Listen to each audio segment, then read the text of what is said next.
Demand చాలా ఎక్కువ ఉండే. చిన్న కంపెనీలు పెద్ద కంపెనీలు అందరూ 200 ఎకరాలు కావాలి 300 ఎకరాలు కావాలని ముందుకు వచ్చినారు.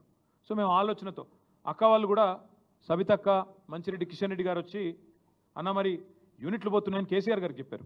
అన్న మరి యూనిట్లు వస్తాయంటున్నారు, రైతులకేమో వాళ్ళు హ్యాపీగా లేరు, పరిహారం విషయంలో కోపంగా ఉన్నారు, ఇంకా పెంచితే బాగుంటుందేమో అంటే కేసీఆర్ గారు నిర్ణయం తీసుకొని 1 ఎకరా భూమి పోతే వాళ్ళకి వెంటనే అక్కడ ప్లాటెడ్ ఏరియా డెవలప్డ్ ఏరియా ఒక హౌస్ సైట్ ఇవ్వండి, 1 ఎకరం పోతే 1 గుంటెడు జాగా వెంటనే మంచి డెవలప్డ్ లేఅవుట్లో ఇవ్వండి అంటే అక్క దగ్గరుండి మంత్రిగా అన్నాడు.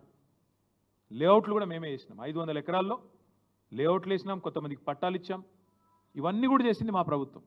చేసిన తర్వాత ఈ తుగ్లక్ ముఖ్యమంత్రి వచ్చి ఫార్మా విలేజ్ అన్నాడు. ఎందుకు చెప్తున్నా ఇదంతా నేపథ్యం మీకంటే, నిన్న కొడంగల్లో జరిగింది అదేదో కుట్రతోనో అదేదో కువారంతోనో ఇంకో దాంతోనో జరిగింది కాదు. ఈ ముఖ్యమంత్రి యొక్క అనాలోచిత మూర్ఖ తుగ్లక్ విధానాల వల్లనే ఇవాళ ఒక్క కొడంగల్లో కాదు, మొన్న సంగారెడ్డి జిల్లా న్యాల్కల్ అక్కడ కూడా గొడవ జరిగింది. అక్కడ కూడా రైతులు మా భూములు ఇవ్వమని చెప్పి రోడ్డు ఎక్కినారు. కొడంగల్లో ఈరోజు కాదండి, దయచేసి నేను మీడియా మిత్రులను కోరుతా ఉన్న, ప్రజలకు కూడా వాస్తవాలు చెప్పండి.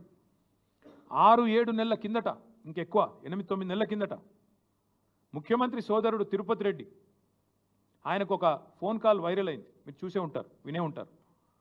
ఏమని ఒక రైతు ఫోన్ చేసి తిరుపతి రెడ్డి గారిని అడుగుతున్నాడు, మేము ఎందుకు ఇవ్వాలా మా భూములు, ఇవ్వకపోతే ఏం చేస్తుంది ప్రభుత్వం అని గట్టిగా అడిగితే, తన్ని తీసుకుంటాం ఆయన అన్నమాట, తన్ని తీసుకుంటాం నా కొడక అని మాట్లాడినాడు ఆయన. ఉంది, వైరల్ ఉంది, ఆ వీడియో ఆడియో తీయండి, తప్పకుండా వినండి. అంటే ఇది 6-7-8 నెలల నుంచి నడుస్తున్న కథ, రగులుతోంది కొడంగల్. మధ్యలో రైతులు ఒక్కసారి కాదు, అన్ని పార్టీల దగ్గర పోయినారు. మా కాడికి కూడా వచ్చినారు, ఇక్కడనే నా దగ్గర కూడా వచ్చి నన్ను కూడా కలిశారు. తర్వాత బీజేపీ ఆఫీస్కి పోయినారు, అందరి దగ్గర పోయినారు, ముఖ్యమంత్రి గారిని కూడా కలిసినారు. కలిసి చెప్పినారు, సార్ ఇది మంచిది కాదు, విరమించుకోండి. మొత్తం లంబాడ రైతులు, అక్కడ గిరిజన రైతులు, గిరిపుత్రులు, వాళ్ళందరూ పోయి అడిగినారు. అడిగితే పట్టించుకోకుండా ఏకపక్షంగా మేమేదో రారాజులం చక్రవర్తులం, కొడంగల్ ఏదో మా సామ్రాజ్యం, మేము ఏదనుకుంటే అది జరగాల అనే పద్ధతుల్లో ఇవాళ మీరు తీసుకున్న అనాలోచిత పిచ్చి నిర్ణయం వల్లనే కొడంగల్ రగులుతున్నది.